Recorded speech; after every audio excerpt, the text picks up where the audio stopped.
好きだなと思わせる一言とかって出したんですか？僕が帰る時に彼女がレジ打ってる時に明日も来てくれますよねみたいな感じで言ってくれたんですよ。あれこれ大きくないですで、か？これ脈ありかなって思ったところは実際ありますね。脈ありにしては弱いよね。ですかね。いや明日も来てほしいのよ。ミリチャムさんは言いますか？あんまり来てほしくない人に明日来てくれますかって最後に。働いてたら店の金銭的に呼びますよね。そりゃお別にお金になるんだから関係ない。お金を落としてくれんだったら店のためになるから別にそれは呼びます。店思いだな。僕の方にその目線向けてくれるとか結構感じるところあるし、お店のみんなでその恋愛のお話になったんですけど、その時彼女が彼氏欲しいなってすごい言ってたっていうのがあるんですね。それはなんか遠回しな僕へのそのアピールなのかなって感じるところは。それはちゃうんじゃん。彼氏欲しいなは別に彼氏が欲しいだけであって、そんな日常的に言いますよ女の子。誰でもいいわけじゃないしね。いや長野さんの前であえて言うんですよ。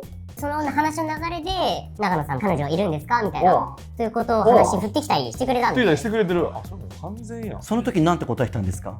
今彼女いないです。ほらほらとはもちろん言いました。好きな人はいるよみたいな感じで匂わせたりもしましたけど。だからもうその匂わせるとかじゃなくて、こう周りが今こう邪魔してくる状態なんですよね。外堀から埋めていくしかないから、もう好きですっていうのをもうもろ出して、こう周りに味方してもらって、でその周りのバイトももう長野さんでいいじゃんっていうぐらい、そうですね。周りが邪魔してるんじゃなくて周りをこう協力させるような。みんなで遊びに行くところから始めて、まあ大事だと思います。その後もちょっと聞いておきたいですよね。じゃあ実際仲良くなった時にミリチャムさんだったら、女性陣がどういう反応したらもう両思いだっても思ってもいいですか？好きまでいかなくても好意があるなとか、ちょっと押せばいけるかなと思うような。どういう反応？今まで付き合った方は告白されて付き合ったことはないんですか？半々ぐらいです。その告白された時はどういうなんか匂わせたんですか？私がですか、いつ付き合ってくれるのみたいなのは言ってましたね。全然普通に私ガンガン言うタイプなんで。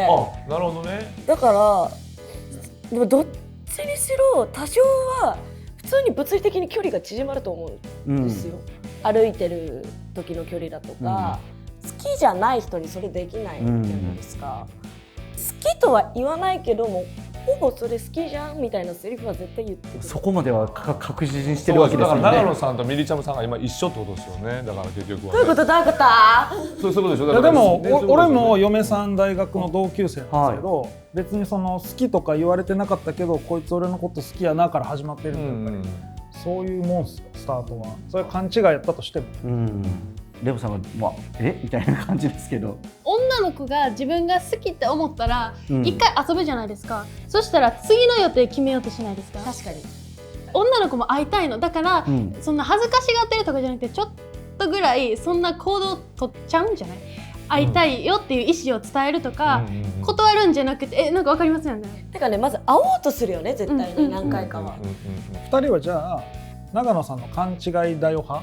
勘違いだよ絶対に。勘違いと思ってるね。聞いてる感じで言うとその私の中の今の長野さんのイメージは、キャバ嬢にガチ恋する客のイメージになってる。でもカフェの店員さんですし、他のスタッフさんたちとは接し方がね違うし、彼氏欲しいって言ってるし、女の子の対応がうまいんじゃないそれ。向こう側が遊ばれてる？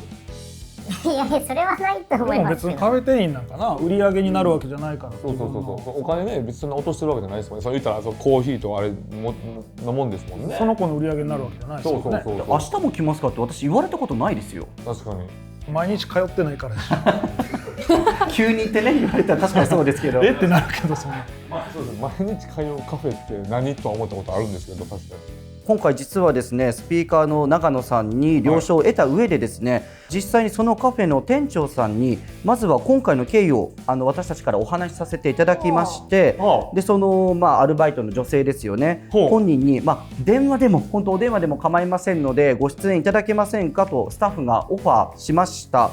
でそのオファーしたんですけれども、さすがにそれは難しいということでご回答いただきました。ただですね、店長さんが今回代わりにじゃないですけれども電話でお話いただけるということなんですよね。なんでご本人に言わへんかったんや。ちょっと店長がその女の子は難しいということで、代わりに自分が話すと。作戦会議ですからね。そういうことか、そういうことか。ちょっとではスタッフさん電話をつなげてもらってもよろしいでしょうか。話聞いたら一発でしょ。確かに。チャンスでしょ。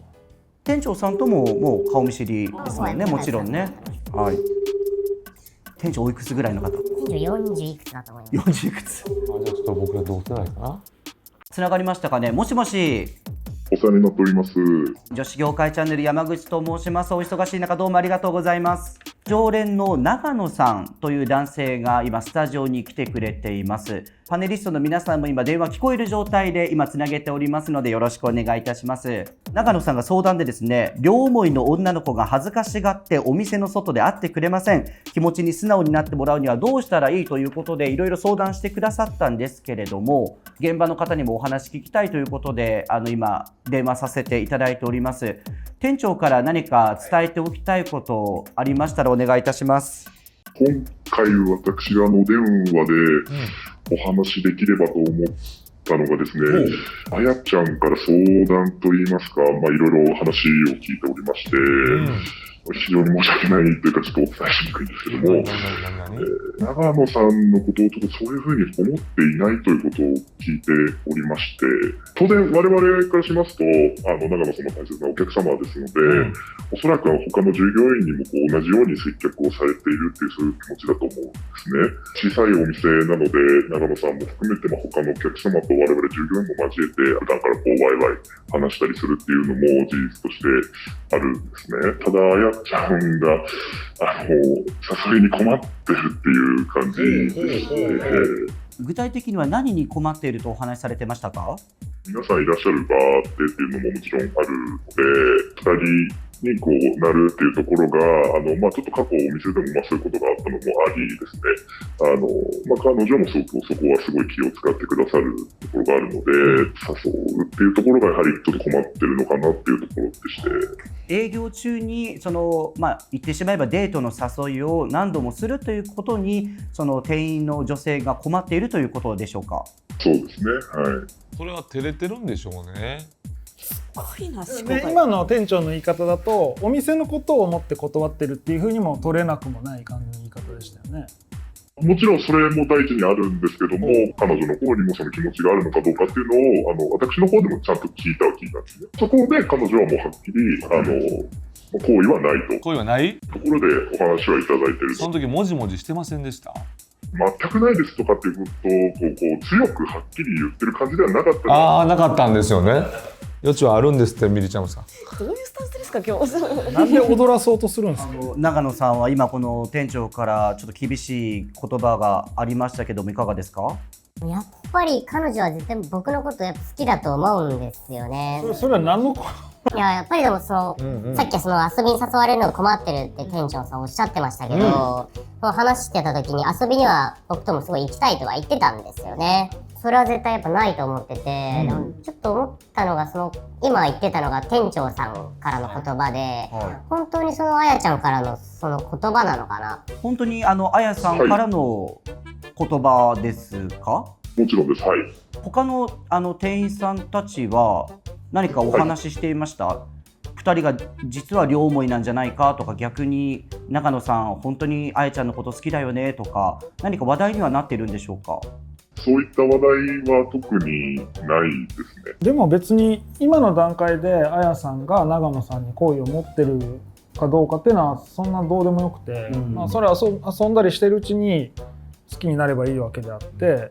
店長さんさっきからすごいいいことずっと言ってますけど、店長さんがあやさんを狙ってるんじゃないかって僕にはすごい思っちゃう。おいおい、店行きにくくなるぞ。それは本当にないですね。はい。シフトを縦に女バイトに手出すってよくありますもんね。それはよくありますよね。お店長違いますよね、それは。全然違う。それは皆さん大切な従業員の方なので時間規模とかそれぞれありますから、ある程度バランス組みながらシフトを組ませていただいてます。女性アルバイトは何名いらっしゃるんですか？3人います。3人。男性スタッフはいるんですか？男性もいますよ。はい。男性スタッフもいらっしゃる。今まであったことその女の子がなって今までトラウマみたいなのがあるみたいな感じやったんじゃないですか。それってちょっとだけ聞くことって可能なんですか？実際にそのあやさんは今までにお客さんから言い寄られて困ったということがこのアルバイト経験の中であったんでしょうか？プライベートに関わる話なので、すみません、詳しくはちょっとお話はできないですね。別にそんな込み入った事情は特にはなかったですけど。店長が従業員守ってくれるいいカフェだなとは。そうですね。働く側としてはいいカフェですよね。ちなみになんですけど、その長野さんからのお誘いをあやさんは困ってると思ってるのか、迷惑だと思ってるのか、それってどっちですかね？困ってる方だと思います。別に迷惑とかではないです、全然。彼女にとっていらっしゃるお客様って本当に大切なお客様なので、そういう方に対してもちろんもう来ないでほしいとかっていうふうに思っているのは絶対違うと思います。多分困ってる方だと思います、それは。迷惑じゃなかったらまだ可能性はなくはない。そうでしょ、そうでしょ。まだここまで聞いていかがですか？店長さんがなんかいろいろ言ってますけど、全然納得いかなくて。折れろよお前も。そういうことだよ、子供だって言ってんの。だいぶいいだろう。いやいや。みんなで遊びに行ったらいいんやん。半年間負けるな、長野さん、負けるな、負けないで、こんな呂布さんに負けないで。半年間なんですか？半年間だから通ってましたけど、すごいだから彼女からの声は伝わってましたし、あれでなんか僕のこと好きじゃなかったら、女の人のなんか本当に好きな人へのなんか態度とかが全然わかんないんですよね。シンプルに思考回路やばいよ。何が本当の態度なのってそうなるんですよね。あそこまで言っておいて。ゆりちゃみさん、好きな人への態度どうですか？あれは好きな人への態度だったんじゃないのか？いや絶対に違うでしょ。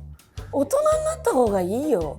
その学生みたいな恋愛してないで。いや32歳だから。いくらでも客だからって言ってそんななんかね困ってるような感じだったらなんかもっとはっきり嫌ですって言うと思いますし、そんなあんなに頻繁に目も合わせないだろうし。だからそれは店のことを考えてるでしょ。周りのこと考えられないのはあなたなんじゃない？自分のことしか考えてないじゃん本当に。ずっと強かったらもうなんか嫌になってきません？ずっとグイグイ来られたら忘れられちゃいそうな気がしてちょっと怖いなっていうのはある。メンヘラの考え方、自分を理解するって大事で、その客観視することもすごい大事だと思うんですね。そんなにフリーターってやばいですかね。21から見て32のフリーターは私は惹かれないです。一旦期間空ける、これ大事かもしれませんよ。本当の気持ちに気づくと思うんですよ。